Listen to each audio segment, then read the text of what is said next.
My name's Kenny Dyal, and welcome to Season 2 of the Scuba Diving Podcast. Tommy, thanks for coming on. I appreciate it. No, thank you for having me.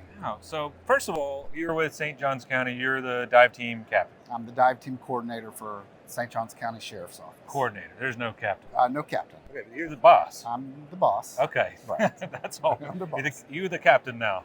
I'll be captain. That's fine. I'll take that pay raise. You're now getting kind of famous for finding some really wild, I don't want to say treasure, but more like artifacts, historic artifacts and things like that. Correct. And I didn't want to gloss over the role you have at the Sheriff's Office, because I feel like that's where it started for you, right? That's where it started. The interest came a long time ago. I love history. I'm a certified master instructor trainer, and then I'm also certified as a master underwater criminal investigator. Some people get their masters in education. I got mine in diving, which was a lot more fun. Sounds a little more fun. It is. Yeah. And you guys would go and like for weapons or evidence or whatnot, right? Right. Our three objectives is body recovery, evidence recovery, and vehicle recovery. So a lot of times in St. Johns County, obviously with the history of St. Augustine, we have so much history that's still hidden in our waters. So when we're out doing certain jobs, we'll come across a lot of this history still in its place. And now St. Augustine is the oldest city in the United States, or That's North correct. America, right? That's correct. So there's a lot of, it's a cool town, by the way, if you've never been. It's a must. Or actually, no, don't go. Yeah, don't come. It's a little crowded. We're overcrowded right now. Yeah, it's awesome town, a lot of history there. What do you really call it? You don't call it treasure, what do you call it? When you find an old coin or something like that? It's an artifact. An so artifact. in the state of Florida, you have to be careful because we do have our laws, and you have to abide by them. Just because I'm law enforcement, it doesn't change anything. Anything technically over 50 years, you're not supposed to take. So a lot of things, if we come across it, for example, the World War II aircraft that's sitting in St. Johns River, that initially started out as some mysterious plane that needed to be identified. And then over a course of about 3 or 4 years, recovering artifacts, and they were artifacts. Didn't know they were artifacts until after we recovered them. And then once we were able to identify the aircraft of what it was, then we had to turn the artifacts over to the Naval History and Heritage Command. So a lot of things turn out to be, they start out as investigations, and then we learn what they are, and then we have to get them to the right resources, the right organizations. Whoever's the appropriate like preservation society or museum or Right. whatnot. The Lighthouse Museum, a lot of times they will get them. These are artifacts, evidence that stay hidden for years and years and years, sometimes thousands of years, because, well, let's just face it, nobody's diving out in the St. Johns River. Nobody's diving in some of these lakes and alligator-infested bodies of water that we have in North Florida. A lot of this stays hidden. That's where we go. That's where we work, and that's how we end up uncovering some of this stuff. You're doing this like crazy. I've seen you take trips all over the place. Right. I've seen your posts with just spreads of stuff. Now, you found a few things that were of particular interest. Lesser known person, I think his name was George Washington or something like that. I did. So, and it's a very curious piece of history. Now, I wasn't diving for this. I actually do a lot of metal detecting as well. Metal detecting is a passion of mine. I've been doing it since I was about 10 years old when I got my first detector. A lot of my artifacts actually do come from the ground, not from diving. In fact, the majority of them do. The George Washington button is just a very unique piece of history. And to be honest with you, we can't understand, and I've talked to archaeologists, we can't figure out why it's here, why I found it. It's a George Washington inauguration diplomat pin. It's dated somewhere around 1797. Well, we know that Florida didn't become a state until the middle of the 1800s. Why are we finding a George Washington diplomatic button in St. Augustine from that time period? It's one of those head scratchers. You can't wrap your head around the history and why we found it or why I found it where I found it, which I'm not giving that away. So. Not happening. So, how much you got? Yeah, I got a Abraham Lincoln coin. Yeah, not quite the same. You've really found some stuff that's even baffling some of the known archaeologists, and there are some famous ones in St. Augustine too. We got Lamb, who have Chuck Mead's been on the show. Absolutely. What would you tell people that want to get into this, though? Like, you obviously know some tricks because you're finding stuff, and you've been doing it a long time. Do the history. Do your homework. First of all, know what the laws are. Know where you can go and where you can't go. Check the history books, because that's typically where I find most of my artifacts after I've gotten permission to work a piece of property, is get permission to be on the property and do your history. You'll find it. Tips for getting permission. That's tough for a lot of people to ask somebody. They don't know how to ask. How do you do that? Yeah, it's very simple. I mean, because you don't know until you ask. And what's the worst thing that they can say is no. It's not that big of a deal. Introduce yourself. A lot of guys that metal detect, they do the exact same thing. They've learned it. They have business cards. They know me through my job and through acquaintances, so it's not as difficult. Some guys have cards made up and they explain, this is what I'm looking for. I'm looking for the history. It could be buried in your yard or in your backyard. So a lot of time that sparks the interest of the community, and from the homeowners, they're curious too. It starts to raise awareness that the history is just amazing that we have hidden underneath the earth and in our bodies of water. But you probably do a lot of stuff you don't even realize you do. You know, the new divers, how you stay so still, you know, and Right. you're out there finding stuff like, you know, I don't find anything when I look for stuff, but It's patience. You got to have patience for this, because you could go for hours and hours and not find a single thing, and you can't give up then. You know, that's when we start seeing people leave the hobby, in a sense, because they're not finding anything. Well, they're not giving the time that's needed. Just like divers, you know, they don't spend enough time in the water doing it and going to different places, so they lose interest. The key is just keep going and going and going, and eventually you're going to find it and you're going to get hooked. you have a technique, how to hold something, where to, how. Metal detecting is a little bit different. I've got about 6 or 7 different types of metal detectors that I run. Each one serves a purpose. I like them in different areas. My Mind Lab CTX 3030 I love to run on the beach. Just works really good on the beach. When I go to the beach, I'm not looking for your jewelry. I am looking for artifacts from back in the day.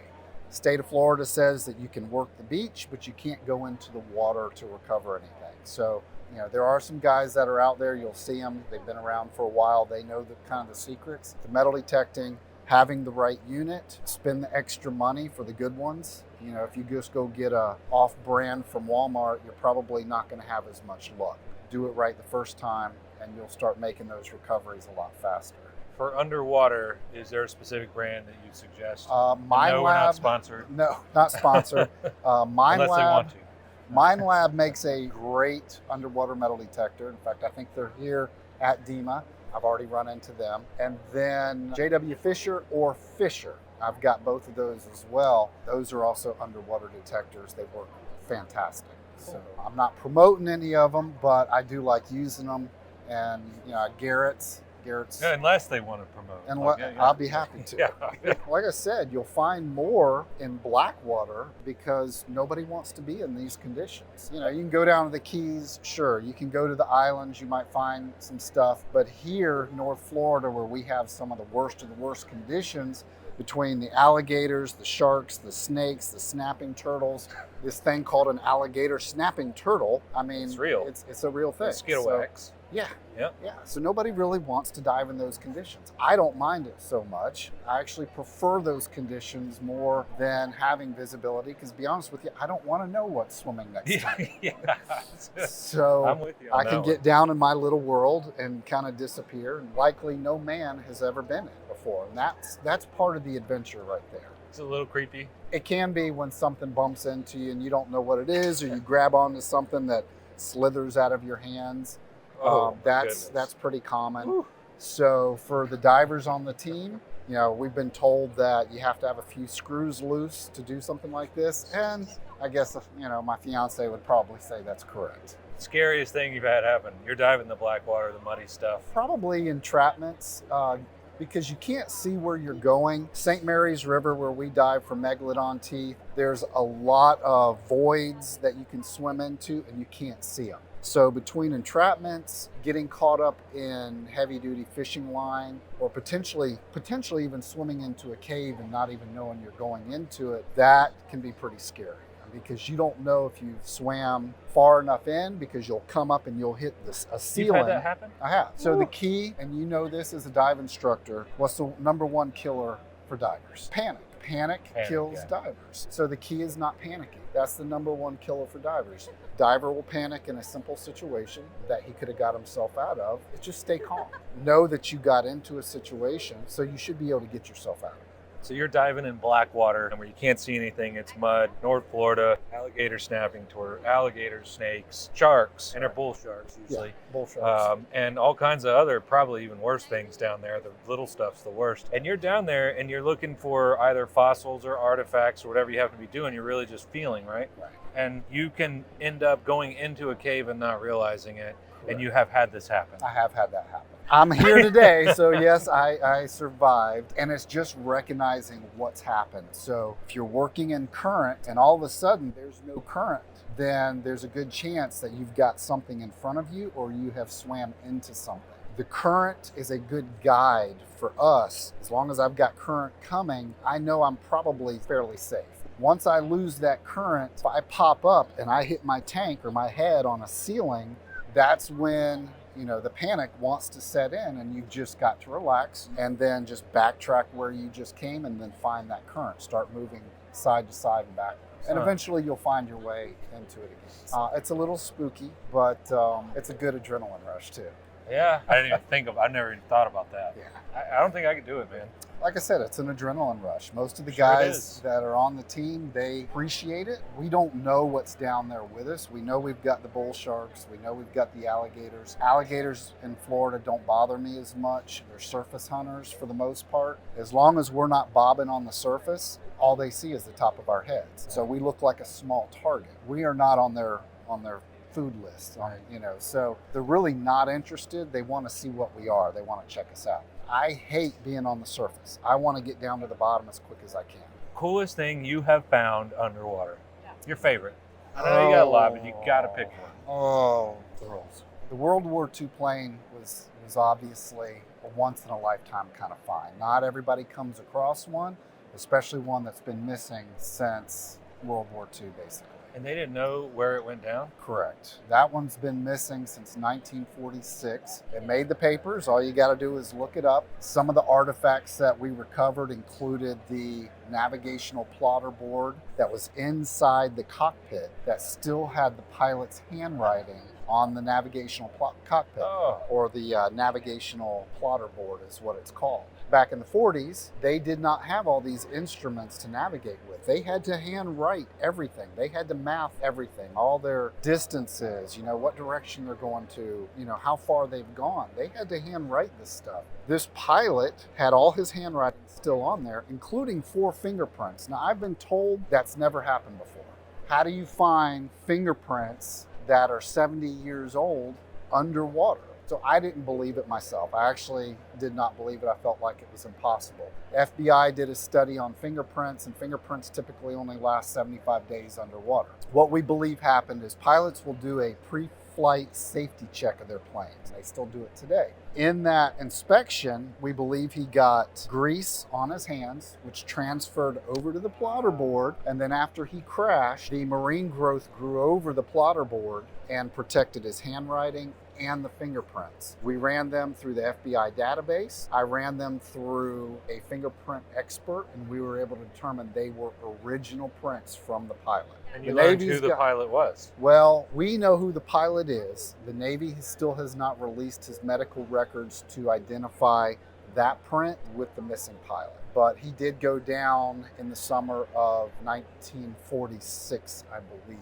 But no remains have been found at this point. So, okay. What would you like to tell somebody else that's starting out underwater metal detecting, searching for artifacts? Know the law, know what you can do and what you can't do.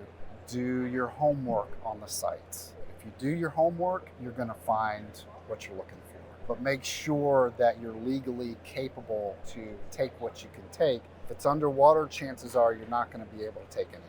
If you're above water, if you're doing a land search, as long as you're legal to be on the property that you're on and you have permissions, it's free game. So know it ahead of time so you don't find, hey, I found the Hope Diamond, and then you know you didn't. That's exactly what's going to happen. State's going to come in, sweep it up, and Yeah. All right. Well, Tommy, Well, Ken, thank you. I appreciate it. thanks for coming on, All man. right, We finally absolutely. did it. Yeah, it's about time. I can't wait till we see what you find next. Well, hope you enjoyed the show. Thanks for listening and tuning in to the Scuba Diving Podcast. None of this is possible without you being here. This show relies 100% on divers and the aquatically interested people just like you. Even something so simple as just hitting that 5-star review or subscribe, that does wonders. There's lots of ways to help, contribute, donate. Everything is appreciated. And of course, check out our other series like the Down to 60 1-minute to the point dive site reviews. We're on pretty much every platform, Instagram, TikTok. Look for Sweetwater Scuba, Scuba Diving Channel, Scuba Diving Podcast. Links are definitely somewhere on your device. If you're on Spotify or YouTube, you can watch this in video form. Don't forget, if you know somebody that you think would add to this show and would make a great guest, then of course, dive at Sweetwater Scuba or keep it simple, sweetwaterscuba@gmail.com, or just go on the website or direct message me on whatever platform you're on right now. Let's show the rest of the world, and hope to see you underwater soon.